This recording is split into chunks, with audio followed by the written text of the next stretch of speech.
This program was made possible by a grant from the Foundation for Montana History. This film was created by the McCone County Library, with assistance from the McCone County Museum. Hello, my name is Mary James, and I'm the library director at McCone County Library in Circle, Montana. And I love a really good story. So I am so lucky to be able to partner with Herb Allison and the McCone County Museum and the Foundation for Montana History to be able to bring you these real local stories from McCone County. They're lovely and absolutely fascinating, and I hope you enjoy.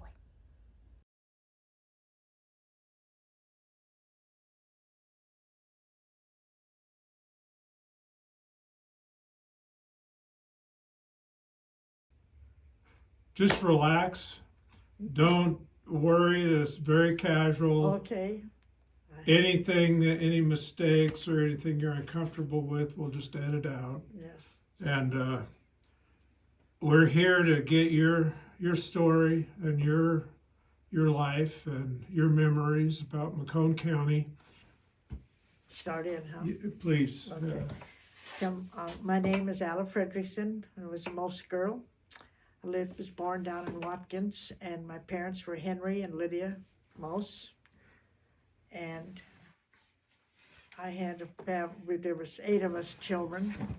I'm the third youngest. I was born April the 9th in 1930. And I had four older brothers and an older sister and 2 younger sisters. Emil was the oldest one. There was a lot of age difference among all of us, and he moved around different places, so he lived in Forsyth the last few years. And Edwin, my other brother, lived west of town where he farmed, and Albert lived down by Brockway. When he come home from service, that's where he moved to. And Herbert stayed on the home place after Dad sold it to him, and then Dolene and Earl Fritz bought it, and then it was turned over to Mike Fritz, so he's on the place, and I think it's been in the family now since 1908. Dolene Fritz was Edwin's daughter. I'm sorry, yes, it was Edwin's daughter. So has just stayed in the family then, yes.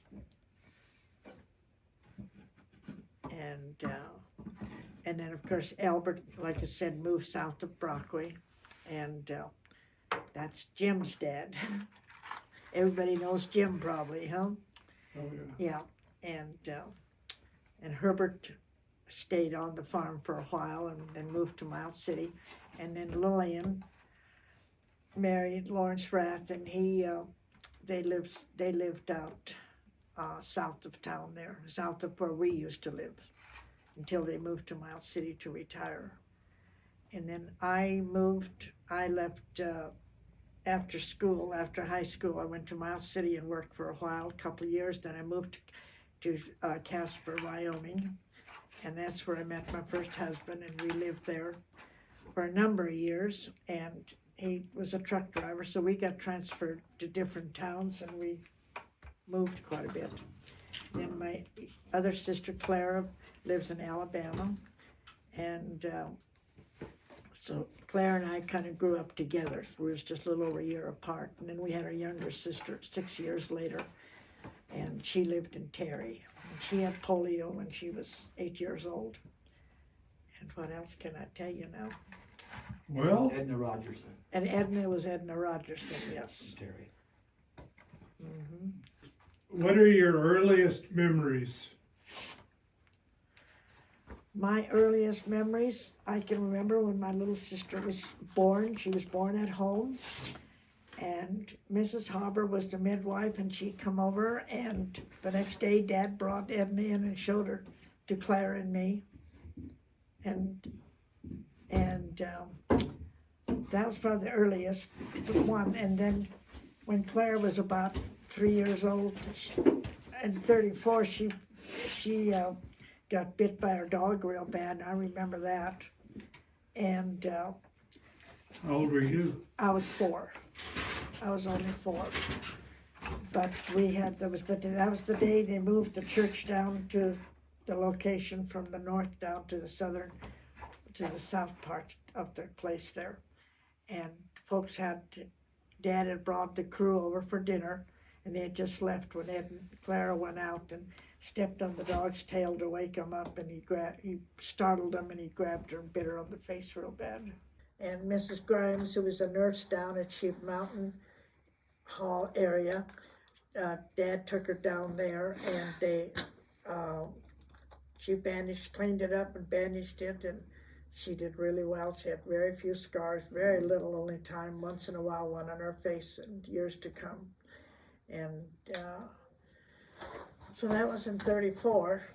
And then, of course, then I started school, and school was a big item, grade school. And what was the name of the school that? We went to the Gackle School, and there was the Gackle, Howard and Alma Gackle, and the Caston kids. There was Esther and Evelyn, Agnes, and Edith, and Alice and Frank that went to school with me, and Harold Sepp did, and the Suchet twins, Irvin and Harold Suchet. And then one year the Cogley kids came, but they belonged to Prairie County, so they only went to our school 1 year. And then the next year they went back to Terry. And so we had different teachers every year. And at school we played baseball in the summertime out in that field. It's amazing we didn't get bit by a snake or something, but I don't think we ever saw one. And I remember the Gaston kids had a donkey they'd bring to school to ride, but they walked most of the way because he'd buck them off, you know what I mean? And we just had to make our own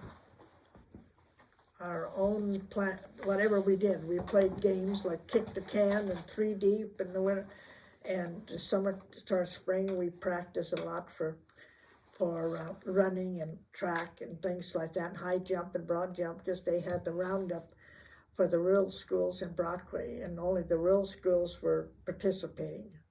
And so we got to go to that, and it's divided among your different grades.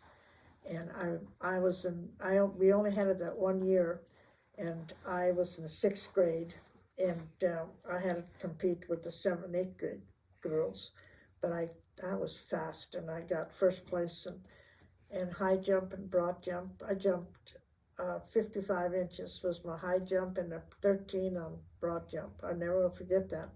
And I got first in running too. But that was those days. I wish I could do it now. Maybe. But then, of course, we graduated and went to Brockway High School in Brockway the first year and stayed at the dormitory. And there must have been about 20 kids that stayed there, and the boys stayed downstairs, and they had added a room to the back more so they could keep more kids there. They used to only have 1 bedroom down there, 2 bedrooms downstairs, and there was 4 bedrooms upstairs. And so we stayed in the rooms upstairs, the girls, the 2 and 3 in each room then, you know.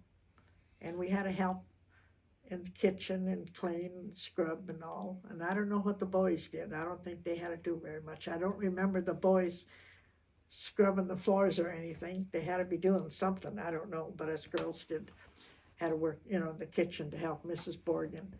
She was our matron. After graduation, I went to Miles City and worked for a couple of years there. And I worked in what they call the range riders. I worked in the office there for records and things. And then I moved to Casper and met my first husband there. And we got married in February the 10th of 1951. And then we moved around a lot. And what else did we do? We liked to camp and things like that and fish. And we always went on vacations. We always had our 2-week vacation, and 9 out of 10 we came home to visit. And then we adopted our little girl, And then in 1970, he retired and we moved to Sheridan, and we bought it. No, we hadn't retired yet. Was sick and couldn't work anymore. The Teamsters wouldn't pass his physical. So we came to Sheridan, we opened a cafe. We run a cafe. We had that for 6 years. He went back to driving, and I stayed home a year, and I went to work for a lady that had an antique store, and I was there 2 months when she decided to sell it, so I took over, and I had that for 6 years. Then we got transferred to Cheyenne, and that's where we lived until he retired, and then we moved back to Sheridan, and he passed away then, and I worked at the church. They wanted to open a thrift store, so I told them they want to know if I'd set it up and organize it, so I did. And I worked there then for 28 years, finally gave it up at 92. And I remarried and had a wonderful second marriage as well. And he passed away then in 22, Yeah. 19, and 2022, yeah, that's when he passed away. So I'm still there in Sheridan, and I'll probably just stay there, the rest of my life, in my own home, and just wait for company to come. And I'm so lucky I have a lot of company. 2 years ago, I had 34 visitors that summer, all from out of state. My goodness. And from Montana and California and Washington, Oregon and Texas and Florida. Alabama. And there was 7 states that came that summer, yes. And last summer there wasn't quite as many. I had a lot of them too. And from here there are a lot of them that come down, Jim and Lucetta and Harold and all of them. So I do get a lot of company, yes, and I enjoy it. Always wait for the next bunch. Maybe you could talk a little bit some of the other things that happened when you were in school, and the location of the Gackle School. Where was it located when you went to school there? Okay. It was about... Don't tell all the stories of my dad. I don't want to get a bad reputation. Well, yeah, they'd probably say, well, I know that, our school was about a mile and a half north from where we used to live, and yes, and I usually walk to school. And we did, like I said earlier, we walked to school, and if it rained or Dad was always there to pick us up. He was very good about that. And the wintertime, I said earlier, I think you might have recorded that, I don't know, that he put a rock in the oven, and a big rock in the oven, and then the next morning he'd take it out and put it on a bed of straw and tarp on it and put the rock down, and with that kids would crawl under there, and he'd cover us up with a big old horse blanket that they used to tan, and we were warm, and that's how we went to school. And a lot of them, that's how they come to school. We never stayed home because it was cold. I mean, there was no excuse. And the teacher had one big, had a teacherage there that they called. That's where the teacher lived. The men would always stay there, but a lot of the women, if we had a woman teacher, young lady, they would stay at somebody's home, and because they didn't feel at ease to stay there by themselves. And only time I was ever reprimanded in my life, I'm going to tell that story about my brother Albert. He told a story that day to my folks that morning at the breakfast table, and it's something that I was not supposed to be hearing, I guess. And I come to school, well, our teacher had just got married, and Albert and 2 of his friends were going up there to visit them, and they heard him come in the wintertime. The horses, you could hear horses in the wintertime on the snow, so they went out and hid, Annetta and Bert did. Well, they waited, and they didn't come back. So Albert and Paul and Johnny Sue could finally get Paul Caston, and Albert and Johnny Sukat decided to go back home. So the next Albert morning at the breakfast table, he said, Bert probably got some frostbites this morning, because it was cold out apparently. I was in the first grade. So when he come out of the teacherage, Alice Caston said, "Teacher, what happened to your face? Where'd you get those frostbites?" Because we knew what they were, because we knew what they were. I said, "Well, he laid in the ditch too long last night." Well, I had to go sit at my desk, because that's the only time, I was told Albert, the only time I was ever reprimanded because of him. He said, "Well, you weren't supposed to be telling that story." And I said, "Well, I didn't know, to me it was news." Yeah, And, and first graders want to tell the teacher everything. oh yeah, and I did, so, yeah. But at any rate, fine. Yeah, I don't know, as far as things going on in school, we didn't, we had one teacher that, when I was in the fourth grade, he would get a snake and kill it, and then he would make get some plaster and make, a dish out of it or something at border. And each one of us kids got to make something, and I remember that each family did. And because our mother thought it was the worst thing she ever saw in her life when we brought that home and give it to her for Christmas, But he was real good about it, and he told Glenn Walker was his name. He'd come from Glasgow, and he said he ate raw eggs all the time, and he was a healthy-looking guy.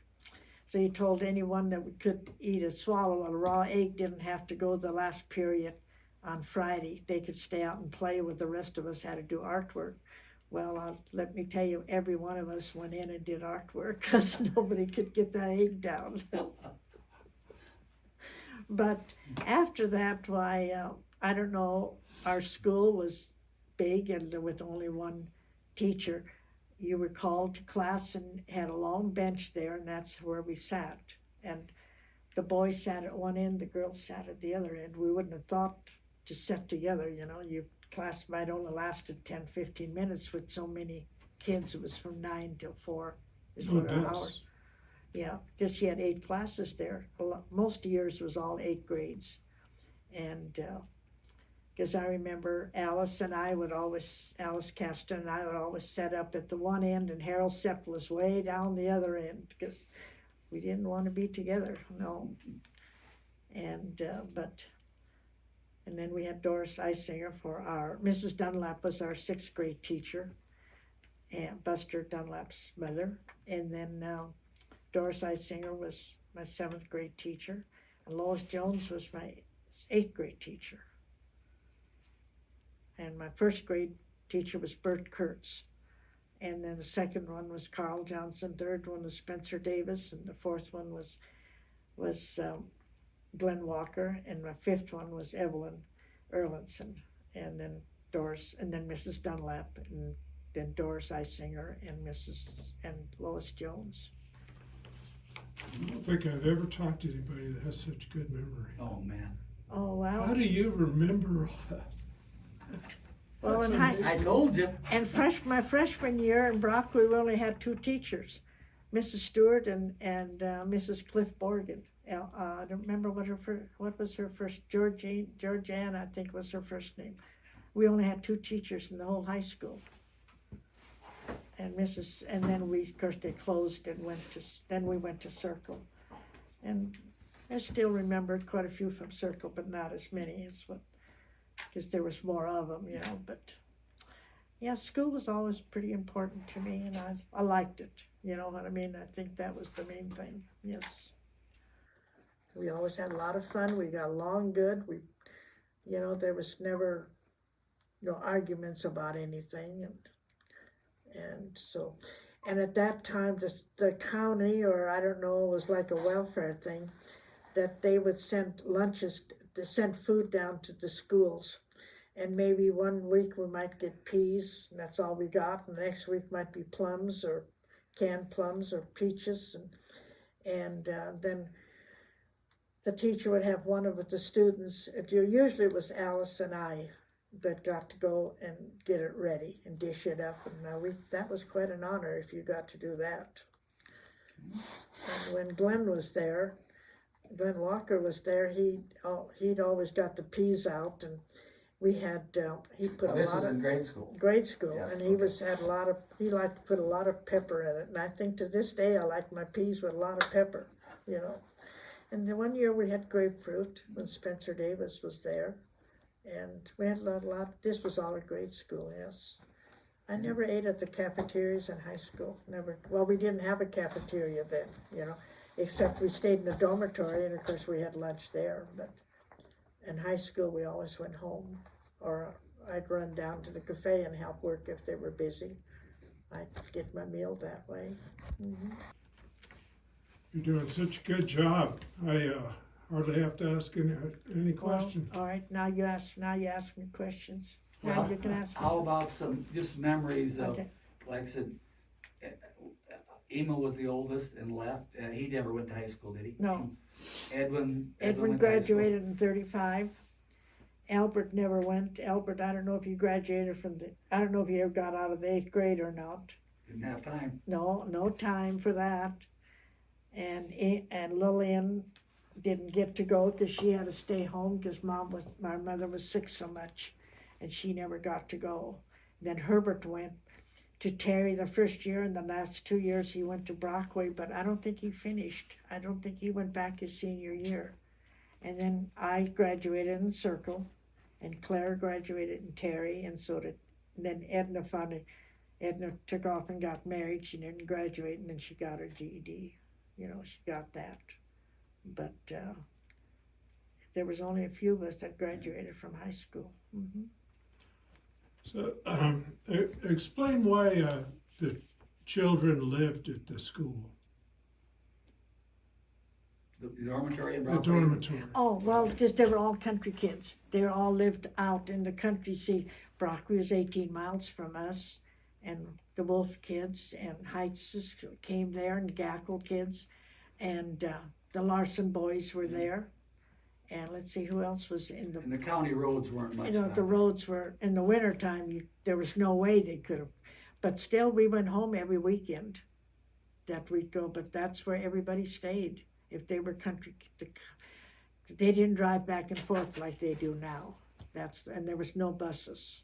Was that just the Gackle school, or were all the schools like? I think all the school, there was a lot of schools around there. Larson's would have came from the Skull Creek School. Yeah, there wasn't only our school. No, they come from all over because the Larson kids and Wilbur and Herb were there, and Isingers had a boy there that lived with them that winter, and he was there.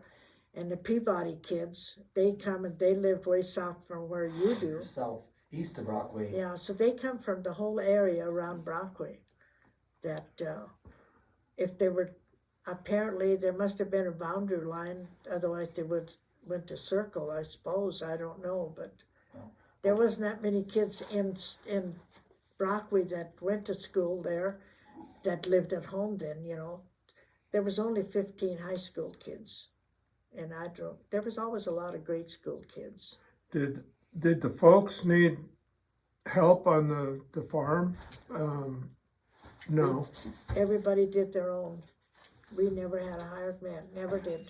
But did they need the kids to be home to Oh, help? yes, How did yeah. they get by when the kids were living in? Well, when the kids got older, as far as work in the winter time, there was always Dad would kind of take care of it and so on. In the summertime, when everybody had to be out there working in the field as well. And I was 12 when I started driving tractor for Dad, pulling the combine.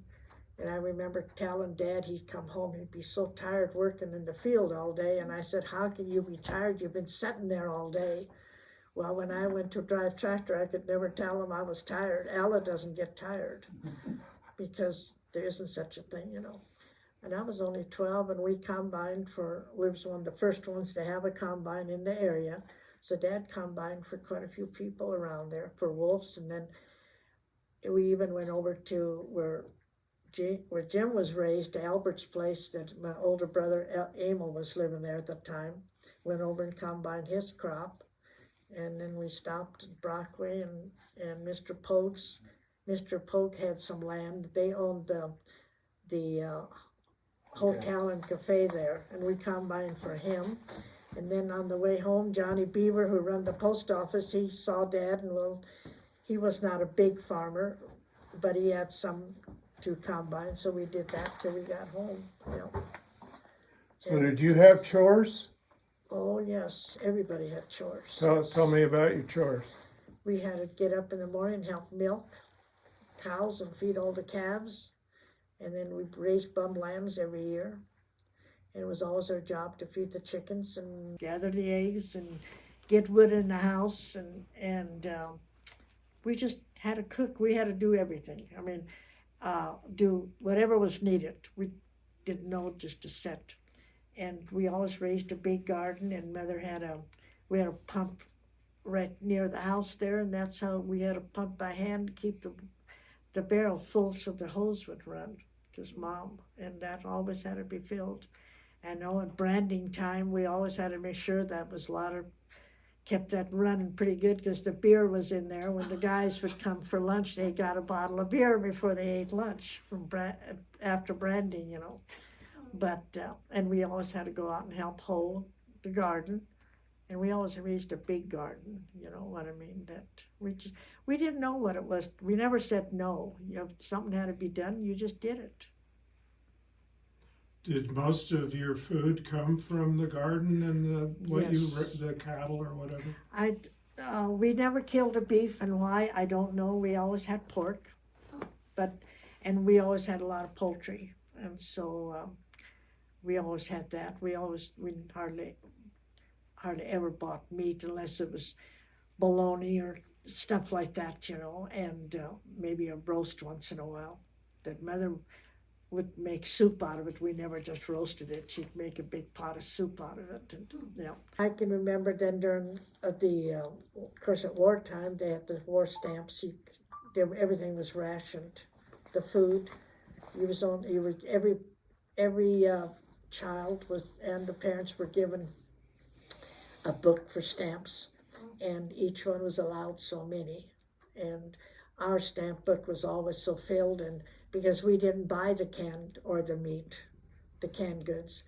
And the only thing I remember buying would be like fruit cocktail and canned salmon and let's see what else would have been bought. Fruit cocktail, like I said, and very little. Mother never bought canned goods. Pork and beans was always bought. How did you preserve your food? We canned it.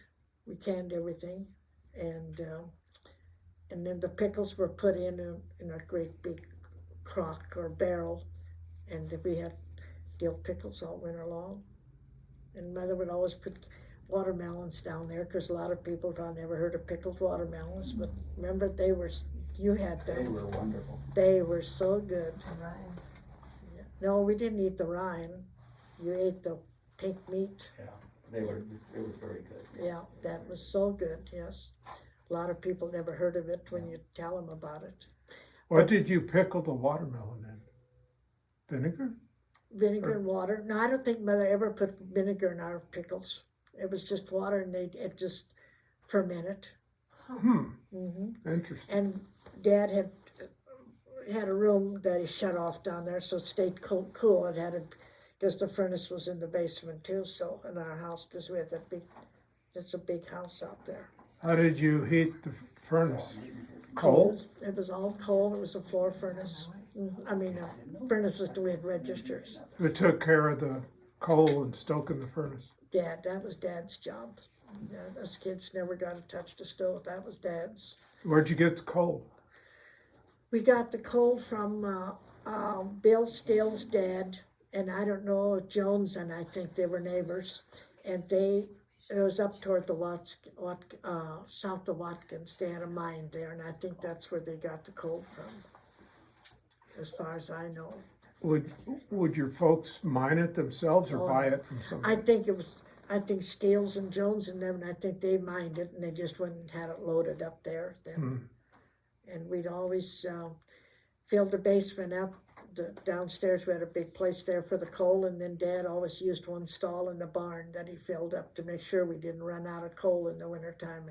That was used first then, because our barn we had a pretty good sized barn, we thought at that time. We had I think we had about 6 stalls in there for the horses and things. Some of the stories from when you remember when you were younger. Let's see, where should I start, okay?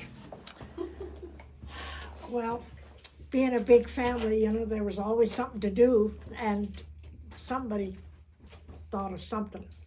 Well, I'll just tell a few of them. And when Claire and I were just real little yet, I don't know how old we might have been, 8, 9, 10, we'd get an old rubber tire, and we'd crawl in the middle of it, into it, and then we'd go up to the mailbox and roll it down to the house, and it's all downhill. Then it's a miracle we didn't get killed or that we stopped, because there was no way, you know, we just had to wait till the tire got tired of rolling, I guess.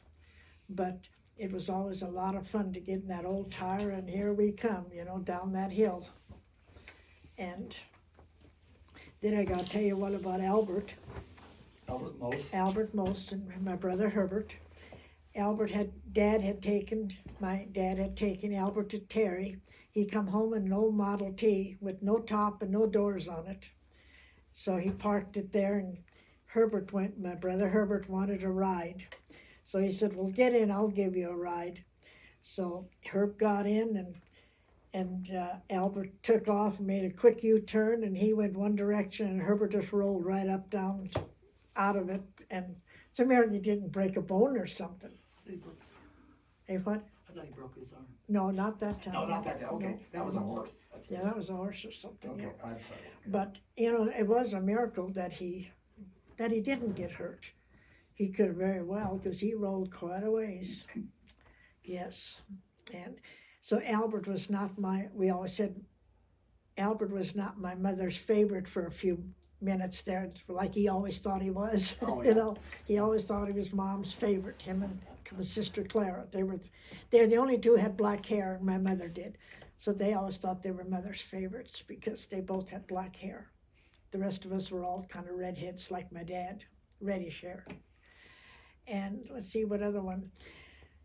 And then Lillian, my sister, she's Lillian Rath, come home for the summer, and we had did I tell that story already? But we had a yearling steer that always stayed with the milk cows. And Lillian said, well, Claire and I were always riding them. And she said, I can do that too. And I said, no, he didn't let nobody on him except Claire and I. And she said, well, I'll just show you. We was milking the cows, and he was among the cows there, and we jumped on him, and he didn't do nothing. So Lillian said, well, I can ride him, I'll show you. And she jumped on him, and about the time she did, we twisted his tail, and he went one way, and she went over the top, and ended up in the mud puddle that was next to the water tank. And for a minute, we didn't know if she was hurt or not, but, you know, we never did tell her why she couldn't ride that steer. But we could. But she was able to ride horseback, and we never got to ride any horses, because back in the early 40s they had a disease going around the horses got called sleeping sickness, and they were just like all of a sudden they couldn't move or walk or nothing. They had to be destroyed, and we lost quite a few horses that year. And Dad finally had the vet come out from Miles City on a Sunday afternoon at 8 and give those horses a shot With sleeping sickness. of sleeping sickness. Yeah. Then my brother ended up getting it, but he was not on the farm. Emil lived in Terry, and he was working at a car dealership, and he got it, and they thought it was bit by probably a mosquito bite, or that it was infected by a rabbit or something.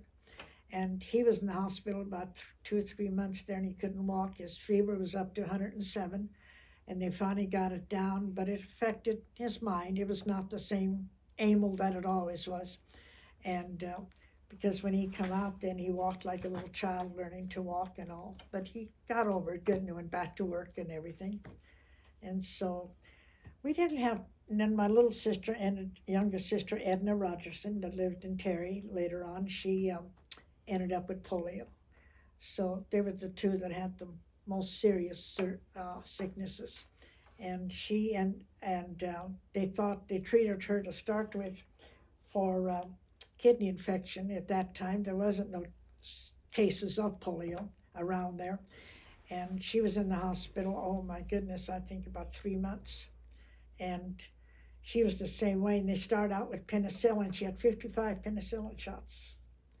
And she come home, and she did end up having problems. Her whole right top part of her body it didn't mature like it should have. In her arms, she had no strength in her hands and things, and still she did, as later on went, she shook as big as she was, but she did beautiful agate work and became pretty well known for her work. And so she was fortunate she was able to get with it as good as she did. They wanted the folks to have her hands operated on because her thumb was bad. And so they said that she couldn't do nothing with it, had no grip and all, and they said a thumb is so important. And so they took her to Billings, and the doctors there talked the folks out of it. They said, we can take the nerve out of the other fingers, but what if we damage them? Isn't it better to lose the thumb than all your fingers, or something?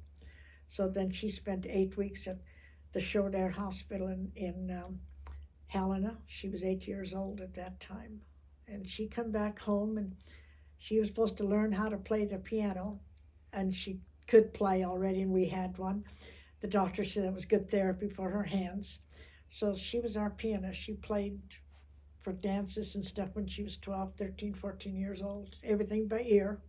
She was a wonderful pianist, and we always said, well, she learned to play so good because when it was time for Claire and I to do the dishes, Edna serenaded us with the piano, She didn't have to do much, Edna didn't have to work, So what else could I tell them about? And we always went on trips almost every summer. We either went to North Dakota or South Dakota to visit grandparents or uncle and aunts. And Where? And we went to Jamestown, Gackle, North Dakota, which is this side of Jamestown, in Streeter. Yeah. And we had my dad had, was 3 brothers and 3 sisters that lived there. So we always had a lot of cousins, and we always felt very special when we got there because the rest all lived there, and we were the only cousins here. And remember going at lunchtime, we never went to the cafe. Mother would stop at a grocery store and pick up some bologna and loaf of bread, and we'd have some bottle of pop, and now that was the biggest treat we could have had, because we didn't have it otherwise. And we went to South Dakota to Isabel, which is a small town where grandparents lived, and we always enjoyed going there because Grandma had a lot of raspberry bushes, and we always got a lot of raspberry jam, and we didn't have that at home. We didn't have such a thing, and so we got to travel, go different places. And we'd go to Miles City at least once I'd say about every 6 weeks we got to go to Miles City to do the bigger shopping, What's the first time that you traveled and saw a big city? What did you think? Well, the biggest city I think I saw, my earliest one was I was probably that's I think the time when Dad put Claire and I on the train in Terry, and I think we were 12, either 11 and 12 or 12 and 13. And we went to Jamestown, to Medina, North Dakota, and my uncle picked us up there, and then our other uncles took her to Fargo. And we crossed the Missouri River there, and we thought that was pretty big, that was the biggest town we'd ever been in. And then the next one would have been Great Falls in 39. A teacher that taught school down what they call the Berry School, and he was a real good friend of my brother Albert, and that's so his folks come to visit, come to find out his mother, Ted Morhart's mother, come from the same area where my dad did in Russia. See, I didn't tell that part about my folks, and my parents immigrated from Russia, both of them, but separately. They didn't know each other until in the States. You know what city? Dad was south of Odessa, around Odessa, and mother was from Kiev. And Dad come over in 1908 with his 7 brothers and sisters and his parents, and they came in through Canada and came down to North Dakota and stayed there. And then some people from our area out from Watkins, John Sukin had family out there, and he had moved to Montana, so he talked Dad into coming out. So that's when Dad decided. The rest all stayed there. Dad, some way, had nerve enough or wanted more and came to Montana. Then Mother's family, Mother came over, just her parents. They landed at Ellis Island, and Mother said she was 17. Dad was 15 when he come over, but Mother was 17, and she said, I just cried all the time, and she said they wanted, at the end, said she couldn't land in the States because she had eye infection and they thought it might be contagious or something. She said, if they would have sent me back, I would have went overboard. She said, I would have never done it. And what it was, just from crying, and all. And then they came to South Dakota because her two sisters had moved to South Dakota about 8 years before that. And they settled, now I don't know exactly where they were living. I couldn't tell you where it was that they lived, because Grandma and Grandpa later lived in Isabel, so I don't know if that's in that area. My mother's other sister lived in Montana, and come to find out she was living a mile and a half north from where our dad lived. So my mother came out to help her sister, and that's how Mother and Dad got acquainted. Well, she went to work for this one family by the name of George and Barbara Sommerfeld, and she was an invalid, and Mother worked in the field all day with Mr. Sommerfeld. Pete was his name, I should say, and Barbara was in a wheelchair. So at night, Mom said she baked bread and stuff. She had to work hard, and Dad thought she had to work too hard, so they got married, and Mom said that's when the work really been.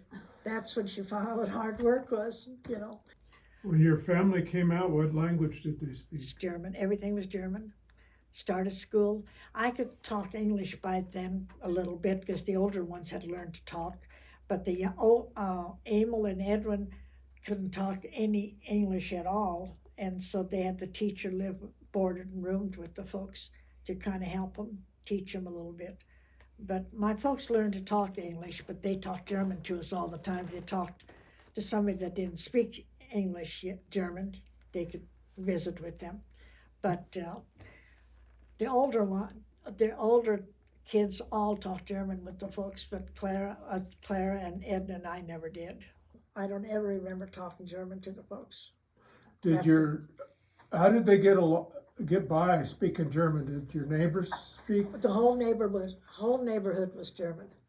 There wasn't any English people that lived down there. Castins were our closest neighbors that did not talk German, and they were the closest ones. But everybody else, Wolves and Rats and Heitzes and Gackles, Kodleys, Sukets, they all talked German, and they all went to that little church that's sitting over here. Castins always come to Circle to go to church. They attended that Lutheran church there as you come into town. Yes. And we were over to Castins. Now, we didn't go to Castins that often to visit. We were more closer friends with, visit more with Septs and Kodleys and Wolves is who we visited with, And God, you never know, when somebody drove in, came down off the main road into the yard there, then you knew you had company. There was no telephones, no TV, or nothing, of course. What was that like before you had electricity and telephones? Well, you didn't know no better. Yeah. What'd you do? We'd play board games, and if we had company, as kids would go out and play. You know what I mean? Play hide and go seek or something, or we never knew what. In the wintertime, we played board games a lot. How did you get light when it started to get dark? We had kerosene lamps like you got sitting back here. And we had carbide lights too, what they call so I don't know the carbide lights. I don't know if I don't know how they operate. I know there was a big tank right down in front of the house, and that had stuff in there. Dad would always put in chemicals of some kind. I couldn't tell you, but they were beautiful fixtures on the ceiling. And then when that must have been about early 40s, when Dad got a Jacobs wind electric that was 32 feet tall, and that we had batteries, and that gave us electricity. If the wind blew, we had lights. And I remember they come out, Dad hired a guy from Miles City, electrician, to come out and wire everything up, and he turned on the yard light. Now, we were in the big city, we thought, you know, we had a yard light, the only ones in the community that had a yard light out there. But if the wind didn't blow, we didn't have electricity, you know, so we had to watch how we used it. We try to save it for ironing and things like that. Did you have a radio? when Oh, you got yes, power? that was our main source of communication. Listen, that radio went all the time. What do you remember when you first got it? What did you listen to? We didn't listen to the radio that much. We liked request programs. There was a program on for Wolf Point, I thought it was Montana Slim, it seems like his name was. And he sang Western songs for requests that people would send in. And he'd play them, and we'd listen to see who requested that song, you know what I mean, for somebody. But there was Fibber McGee and Molly was on, and I don't remember what else, but the news was always big. Well, that's how we got the news. And then on Friday nights was the big fight with Joe Lewis and all them. And we went to bed early. That'd come on at 8 o'clock because Dad had to listen to it. And we got done, we'd say, who won? Well, how do I know? But he listened, you know. Do you remember any major world events that you heard on the radio? No, I don't remember any of them. No. I don't. I guess we didn't listen that much. We had a phonograph that we played a lot. What kind of music?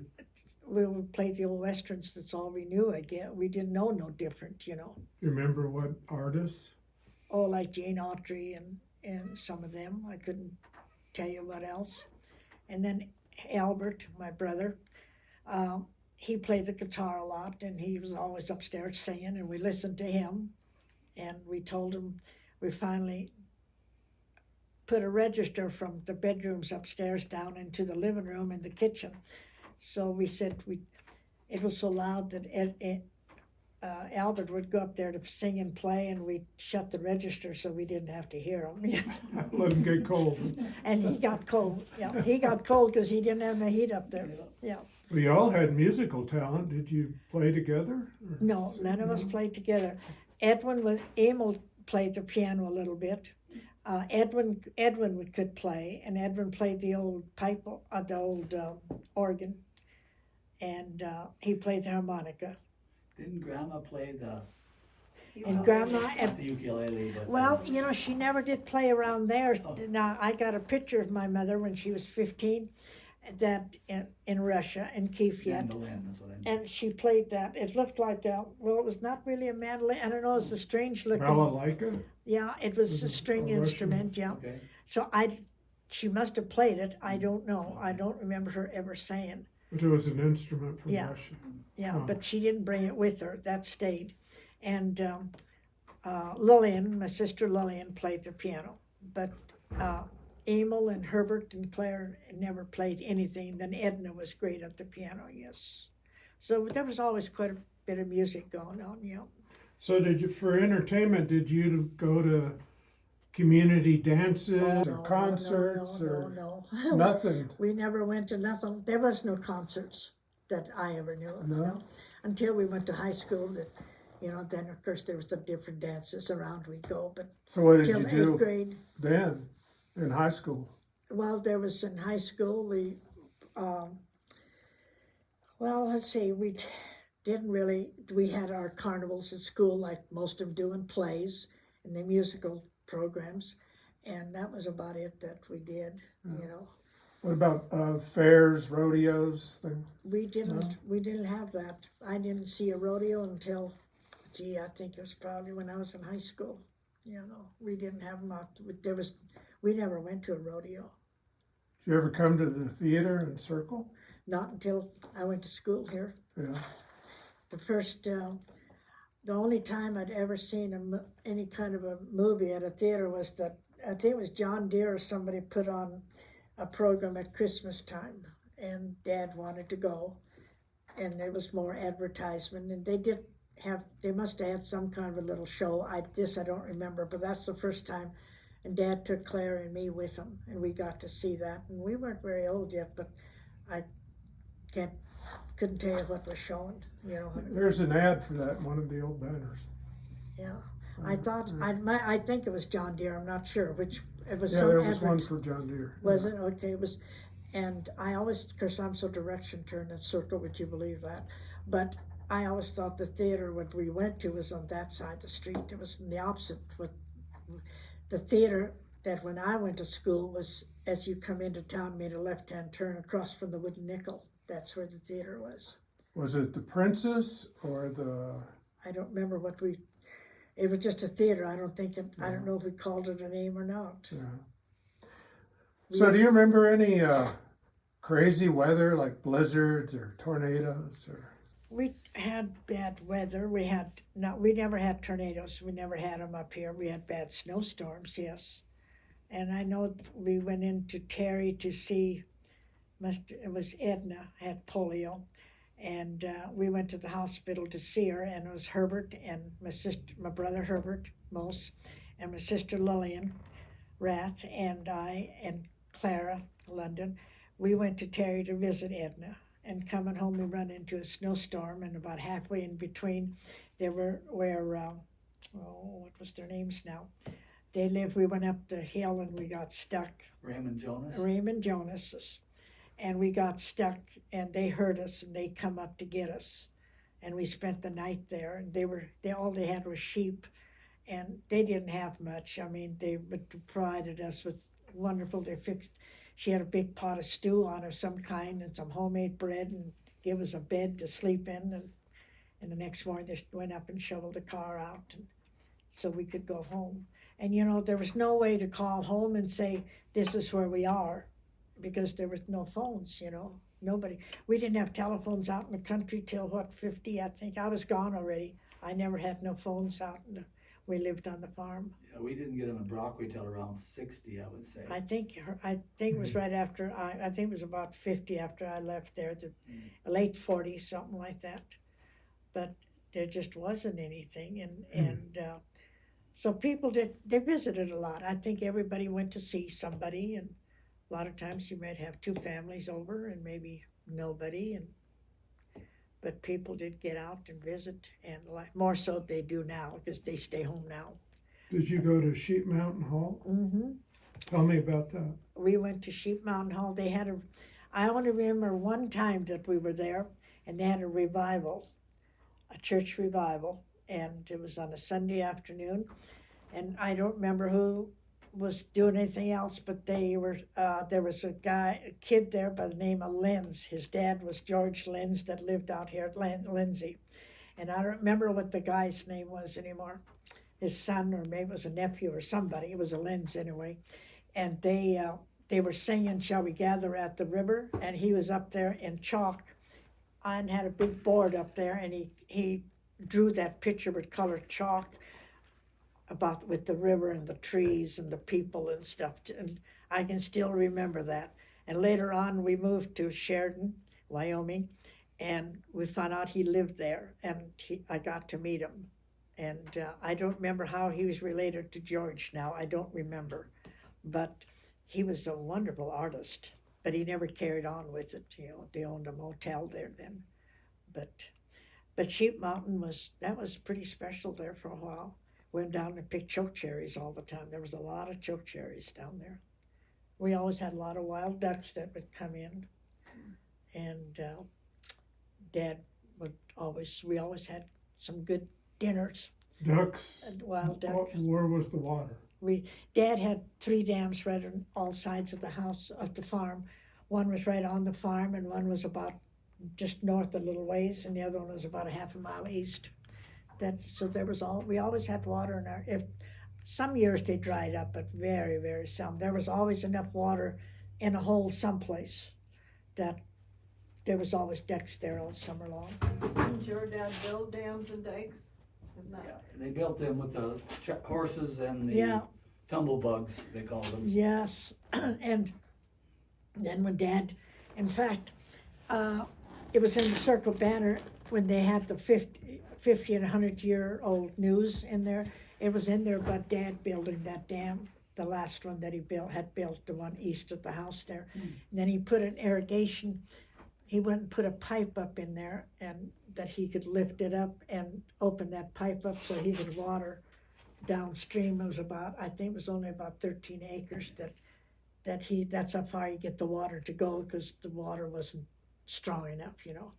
And he'd be over there till dark, singing away and working in that mud. He just thought that was, to make sure that it got all the way down. He'd dig ditches, you know, by hand.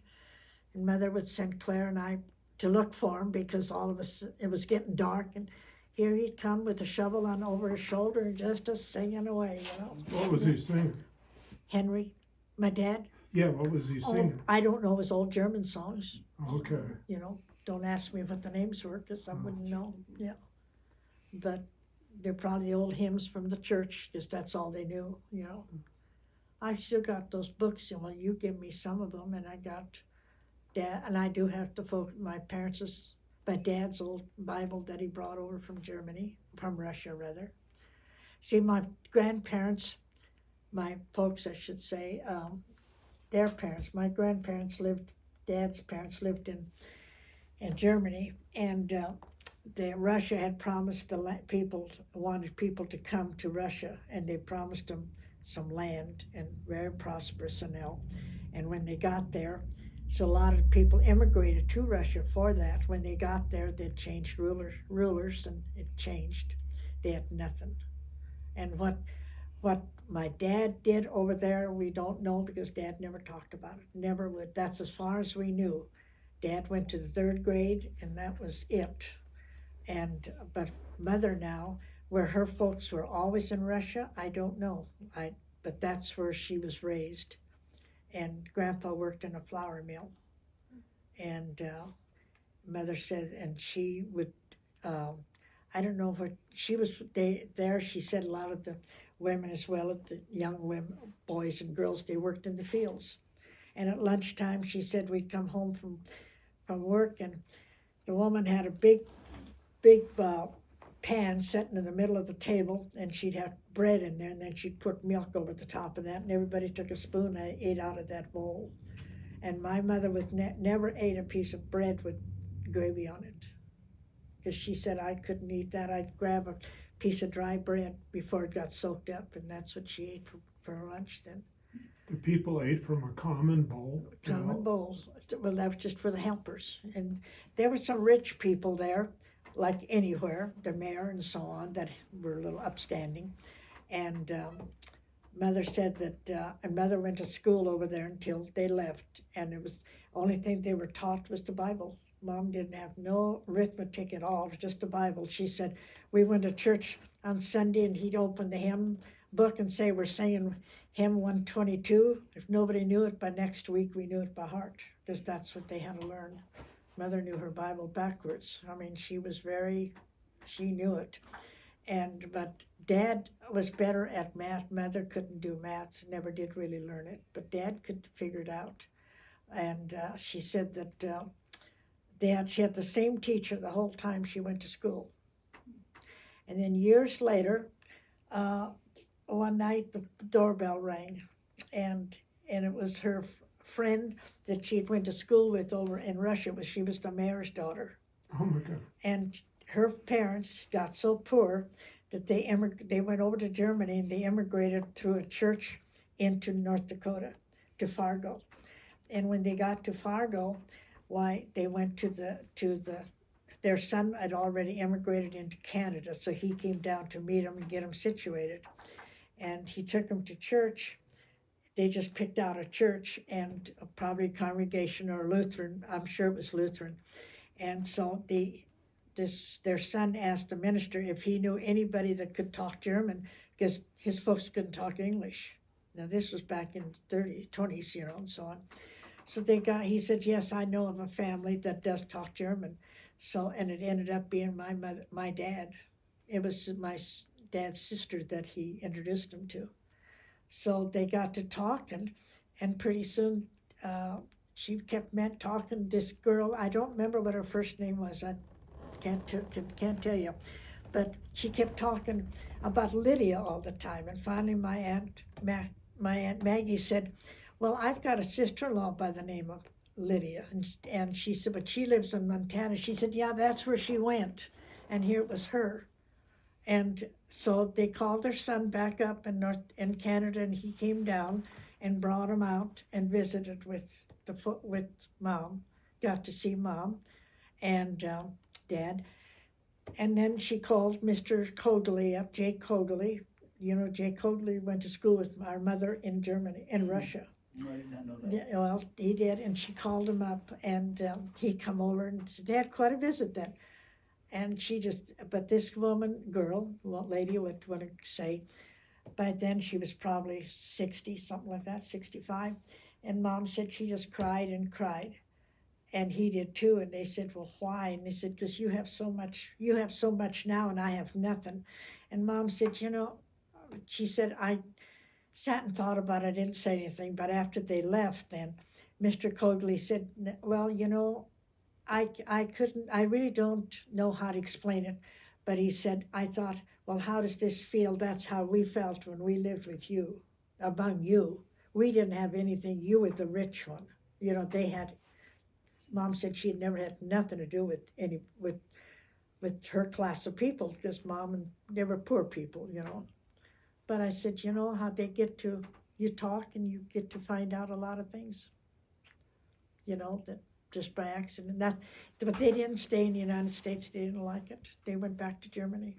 This couple did. So that was the last of that Mom ever heard anything more about them. So when they came here, when they immigrated, they probably didn't have any money. How did they, just hard work? They got their land? I don't know. See, when Dad came out, that was all homesteads then. That's how Dad got started. And how he got his horses and equipment from Terry, had to be on the train out there, I don't know. I'm supposed Mr. Sukett helped him. I don't know how he got it out there. He had to build something. There was nothing on the place, so they had to build something. They had to make improvements on it.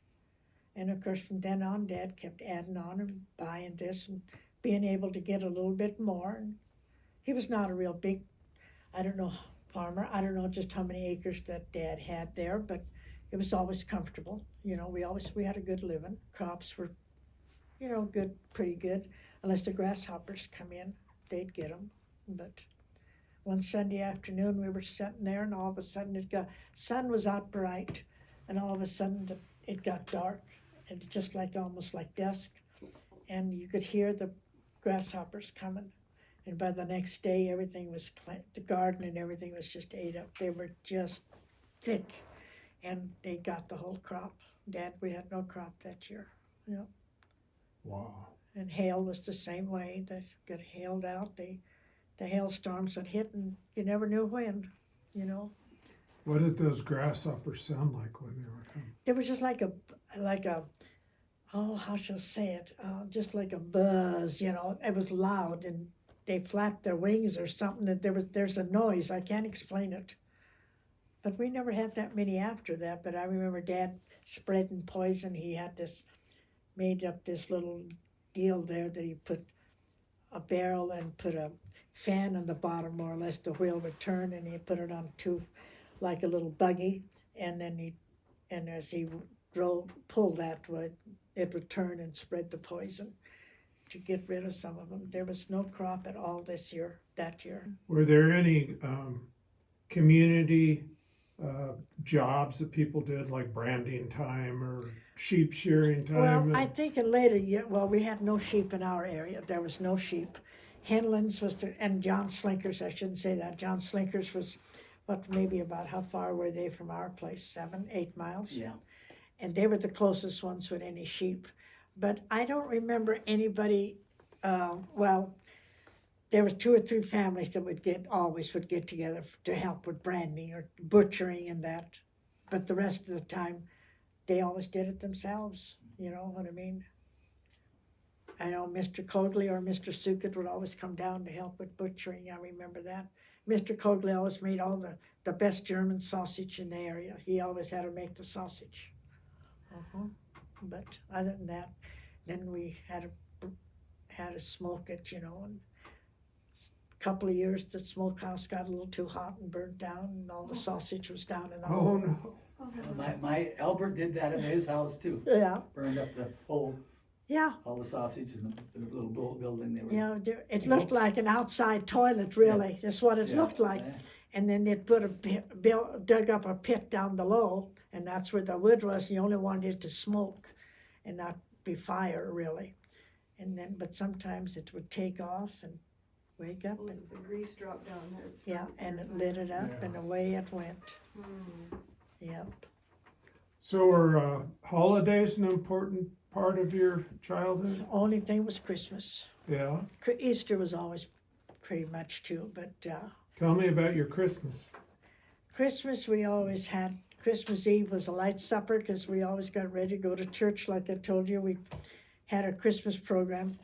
We'd have a short service and church service, and then we'd have all the Sunday school would have a verse to learn and songs to sing, and we had to get up front, called our name. Well, Alamos, it's your turn, you know, and get up there, and you shook as big as you were. You was 7, 8 years old, and we would do that, and then everybody got a big bag of candy and cookies and that was passed around. We got home, Santa Claus had been there. We always had Christmas Eve, Santa Claus come, and the box was always in the middle of the kitchen floor, and we never had a wrapped gift because Mom said that, well, no, but I don't think anybody wrapped gifts around there. I never knew of anybody that talked about wrapped gifts because Santa Claus couldn't wrap everybody's. So we didn't get, so Mom would reach in the box and she knew who was supposed to get what, and that's what you got. We always got nice thing, always got activity thing and a game and something like with us girls, we'd get something to embroider, little tea sets that wish we'd saved them because they'd be nice to display in a place like this. Of course, they're all gone.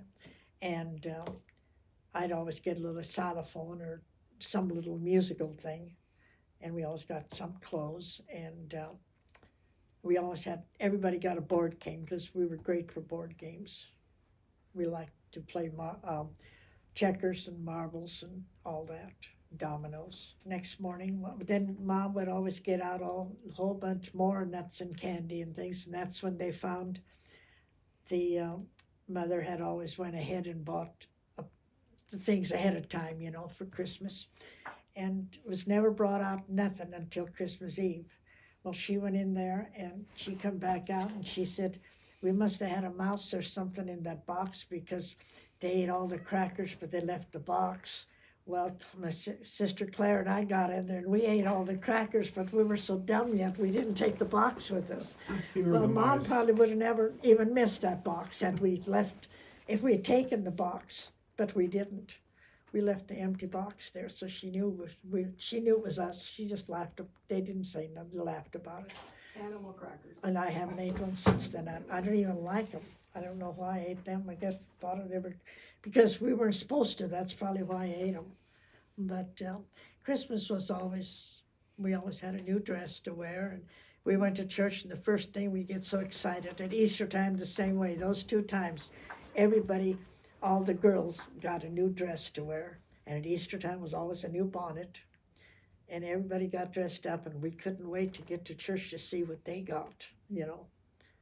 And Lillian, my sister Lillian, made a lot of our Christmas dresses because Lillian was a great seamstress. And I know a couple of years there that she made them out of velveteen, and mine was blue and my sister's was red because I had red hair, so I could never have nothing red, you know. But You had red hair, I had red hair, Oh, yes. yes, very nice red hair. I had red hair. and my mother did. Did she? Mm. Yeah. My dad had kind of reddish hair. It was dark, but it looked almost black, but it had quite a bit of red in it, yeah. Mother had real black hair, yeah. So were you involved in politics at all? Nope, never was. Never was. Not interested in No, never did. it. Yeah. The vote and call it good. You did vote? Oh, I always vote, yeah. You're a faithful voter. Yeah, I always vote. Yeah. And you might go to some to listen, but I very seldom go. I mean, you hear it on TV all the time now, Yeah. so, you know, you hear enough of it. So What about clubs? Were you I wasn't that much into clubs. I belonged to 4-H and stuff like that. And well, the only reason I did there is because when we had our daughter, she was into it a little bit, but more into Girl Scouts. I was into that, and I was on the PTA club for the 2 years that we lived in Denver when Lori was going to school there. And I always felt like Grandma compare all the other kids with PTA members because I was 38 at the time when Lori started school, and all the other mothers were 22 and 23 years old, you know what I mean, 25. They were young girls. And finally another lady come in and joined. They had got transferred there. They were in the Air Force there in Denver, and they had a little adopted girl the same age as ours was, and she was 2 years older. And I said, I'm so glad to see you, because we were the two old people in that whole school. You know, the school had 700 kids. Yeah. What part of Denver? Aurora. We lived in Aurora. We just lived right. We could see Fitzsimmons Hospital from our back door. Yeah, I know right where that is. Yeah, and she went to Sable School is where she went to. Yeah, and I liked Denver. It was big, and there was always something to do and see. You know. Well, having lived in those big cities and moved around to different cities, how was growing up where you grew up? What am I trying to ask you? How was it different? Like, well, I think as we got older and moved, even then, you moved like, all right, when we went to Denver, got transferred into Denver, all that congestion and all the people, I think that's what affected us more than anything else, because, you know, we were used to the smaller towns, because we lived in Casper. We thought Casper was big and all, but Denver was just that much bigger again, you know. But you still find your way around and I like Denver. I'm glad I don't live there now. I mean, it's so much bigger. Where we lived, it's almost center of town now, probably, because I'm sure the town is extended. Aurora, we lived way out in the east end, and it's probably hit Watkins, but now there was a little community by the name of Watkins right beyond Aurora. And I'm sure it's probably that far already. And, but you know, I prefer living in a smaller town. so when you were growing up, did you He's gonna trust the chair. did you like to take hikes and stuff? What I'm wondering is, did you ever find any evidence of pioneers before you, No. your family, or Indian artifacts, teepee rings? We didn't have no Indian. I don't think there was any Indians down our way at all Nothing that like I know that. of. No, and we never looked for anything like that. Yeah. You know, parents probably threw it away, but we didn't save it. You know, Yeah. nothing was saved. And so, no, we didn't have. I don't ever remember. We might find a rock that we liked that we'd bring home and so on, but no, there was never no artifacts. Probably hadn't heard of it until later years, you know. So how old were you when you moved away from McCone County? I was 18, 18. and I moved to Miles City, and I stayed there 2 years, then I moved to Sheridan in 50. I moved to Sheridan, Wyoming in 50. I went down there and went to work, and I enjoyed it, and I stayed there, and that's where I met my husband then, and we stayed. What are some of the biggest challenges you've had in your life that you've had to deal with? My biggest challenge? Well, I don't know. Probably when we bought the cafe, because my husband did not like it. He was a PR man. He was not a restaurant worker, you know. He was a truck driver. And he was my PR man, I will say that. I mean, he was so good about everything. I mean, he did help too. But that was hard because I'd get up in the morning and be down there at 4:30 to open up at 5 and we'd work till 8 at night. 5 days a week. We start out with 6 and Archie said no way, so we cut it down to 5 and it worked real good. And I did all the cooking then, you know, and we had interesting things happen there too. We had I think the one that's really stuck, two things. One thing, there was a man running for governorship in Wyoming, and he come in, it was right during the noon hour, to shake hands with everybody. And this older couple came out from the back in the dining area there, and he put his hand out. He said, "I'm Mr. So-and-so." And she said, "Well, I'm not going to vote for you, so I'm sure not going to shake hands." And he said, "It's your privilege." And he did, her husband did. He shook hands. And we just stood there, we didn't, but he just laughed about it. He said, I thought, well, he's probably not the first time that's happened to him, you know. And then another time, remember when Patty Hearst got kidnapped in California? Well, weeks later, there wasn't too many in there. It was about 10, 11 o'clock in the morning, between 10 and 11, because the lunch hour had not started yet. And these 4 people come in, and they sat in the back table, and they ordered egg sandwiches to go. Now, why did they all come in and just order the sandwiches? And they used the bathroom, but they didn't order nothing else, just egg sandwiches to go. Well, we had one lady that come in every day, sat there and had coffee with us and so on. And when they left, she said, "You know who I think that was?" And I said, "Who?" And she said, "That was Patty Hearst." We said, "You got to be kidding." Well, we went out, the car was gone. We had no proof who it was. We didn't say anything. Later on, in the book that was written about it, they mentioned how they went to a cafe in Sheridan, Wyoming. Oh. So it was her probably. But I don't know for sure. You know what I mean? There was 2 guys and a girl, and that's who she traveled with. There was 4 of them. The Symbionese Liberation Army? That I don't group? remember who it was Yeah, that that's had the her. one. Yeah. I don't remember who it was that had her. I think but I remember ordering those 4 egg sandwiches, you know. I remember reading that in that book. Yeah, That's funny. That was Uh-huh. you, huh? that was me. That My was us. goodness. Yeah. hmm What Oh, about the but- little boy that came all the time and you're cooking? Oh, we had this little this family had Mr. and Mrs. Roush owned the plumbing shop, and they ate with us probably 4 days out of the 5 every evening. And they had this little boy with them. He was about 7 or 8, 9, something like that. And he was always very busybody.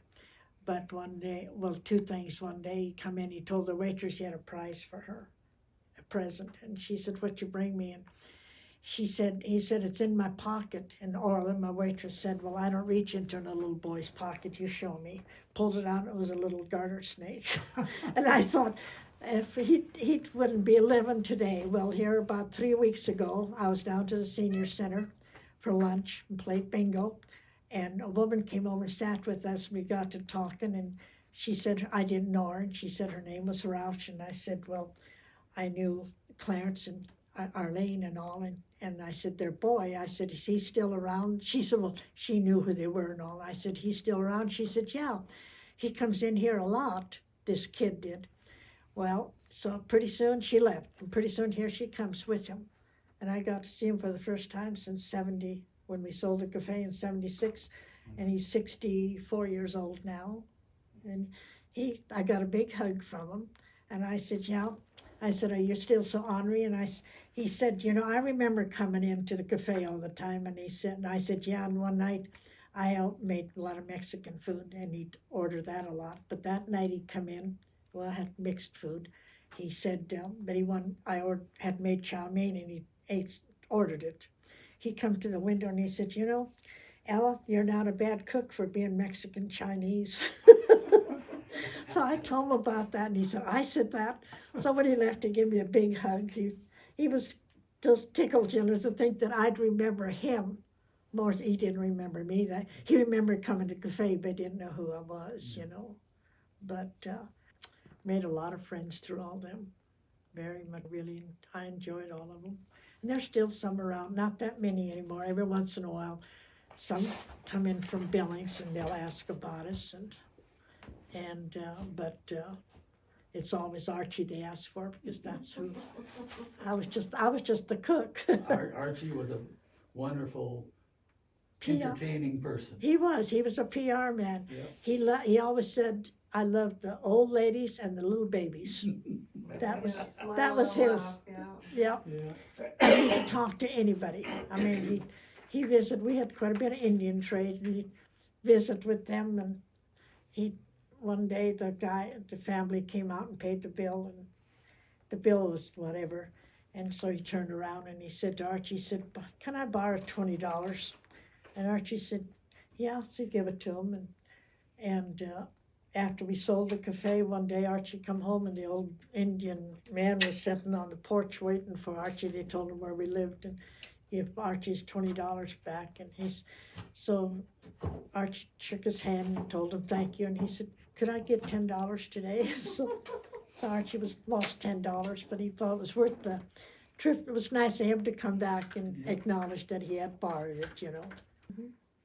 I can say it isn't. Maybe you could go back and a little bit about when you were young and What? when you started World War II and What the ration? what it was, the rationing and things like that. I remember when the war broke out, was on a Sunday morning, because we heard it on the radio, and we all went to church, and they were talking about it, and then of course, rationing came out right away after that, shoes, and that's what I remember about the war. But you know, living out there in the country, we didn't hear as much about it, except the radio, you know. Did you know people that were in the service? That Oh yeah, Right. everybody. There was most everybody had one or two that was in there, in the service. Albert was in our family, and Wolfson. They had Clarence, that was a prisoner of war from Japan, and Heights had one. Urban Heights was in there. Was in the service, Uncle Lawrence. and Lawrence Rath, and let's see, with Cogley's, who was in there. I don't think there's anybody there. But Sukets had, I don't know if you know the Suket family here, if there's anybody left. They were related to the Hobbers. They had 5 boys in there. There was 5 of them. And then, I don't remember, Paul didn't go to the service. I don't know if Albert Caston, if he was in there or not.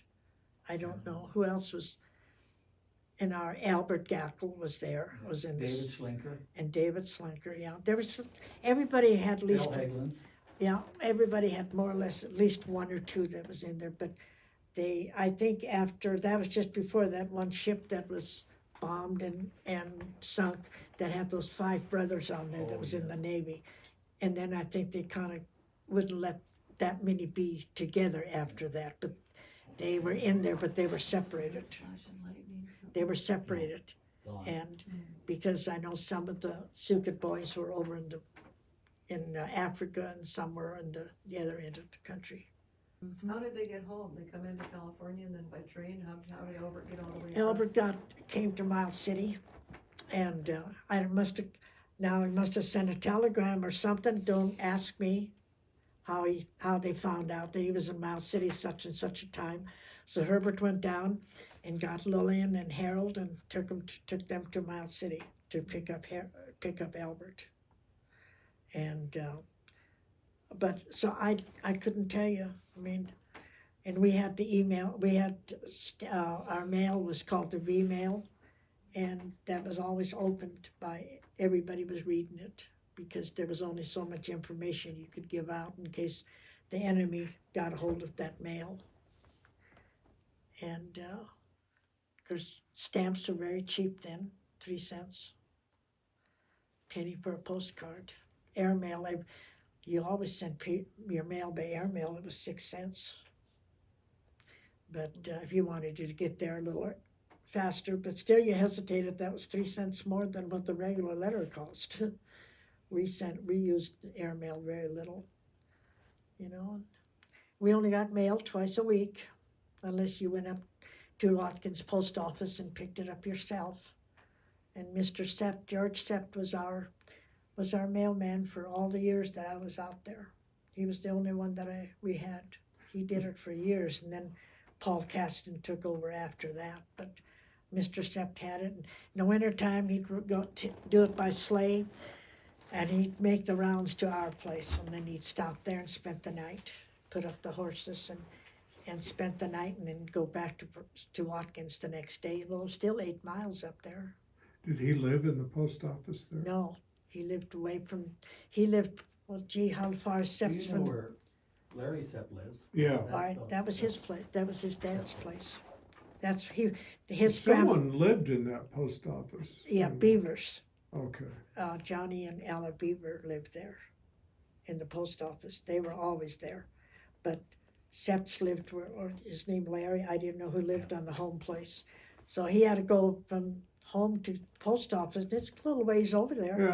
Yeah, it's probably 5 5 miles. 6 miles. hmm And then he had to start from there to make the rounds, and they went way out west by Hedstrom's and Oz's and down to Slinkers and Heitz's and all, and then up, they came up by the church then, past Andrew Gackles and them, and then he'd come and stay the night at our place. If he thought he couldn't make it, and a lot of times he didn't hit our place till maybe 5 or 6 at night. It'd be getting dark. So when you were little and your family went to Terry, what road did you go on? We went straight east of the house. We went straight east until we hit the road that goes into Terry or Brockway that crosses over. And we crossed Listrick Creek and went straight east, yeah. Okay. And well, we didn't go quite that far before you hit that road. There was Mike Hawks lived in that area, and you went straight east, then you went south, real sharp, maybe a mile, and then you went east again, and that went all the way straight into And it Terry. went east of Sheep Mountain. We were way on this side of Sheep Mountain, yeah. Okay. Yeah, we never hit Sheep Mountain, no. You can see some places what's left of that old road. Oh, yeah, I'm sure you can, because they, as time went, of course, they improved it all the time. We didn't go over you could go that route and go over Sheep Mountain, but we didn't do that very often. We usually stayed on this side of it. You know, they put little shelters for people to survive in when there were blizzards. Did you ever? No, we didn't, but see, when they first start farming out there, that's how they haul their grain to town.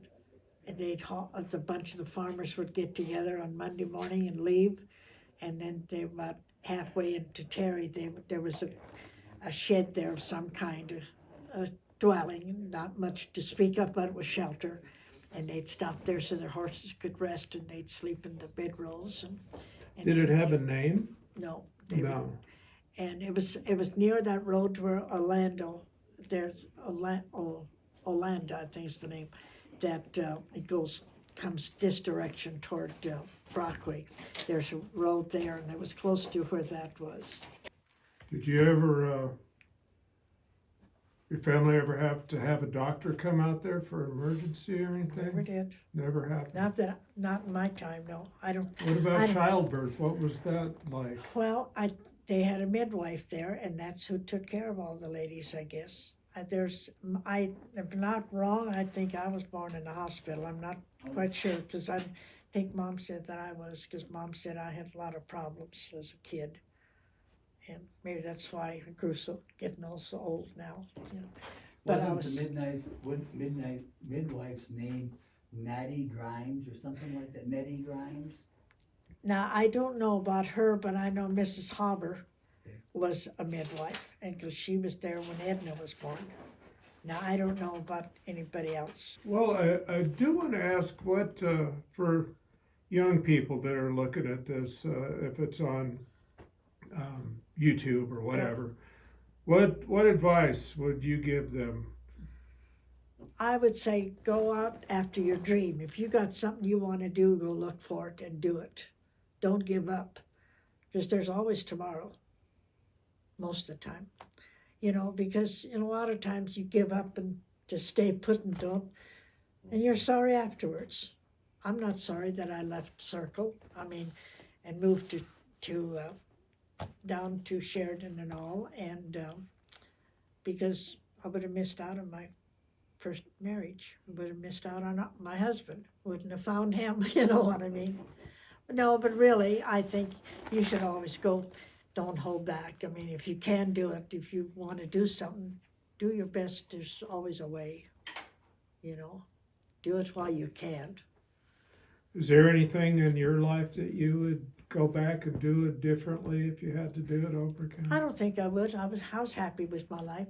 I had to work hard. I didn't mind doing that at all, and I just made a lot of friends. And no, I don't think I would change anything. I think I'd do the same thing over again. What I are learned a you lot. most proud of? My home. I mean, I've only got the one daughter, but I'm proud of my whole family. I mean, the outskirts of the family. I don't know what I'd do without all of them now if I didn't have all my nephews and nieces and them. Keep your family together. Get along and do something, yes. And all my friends feel, when I tell them about all the company, they know how much company I get all the time down there.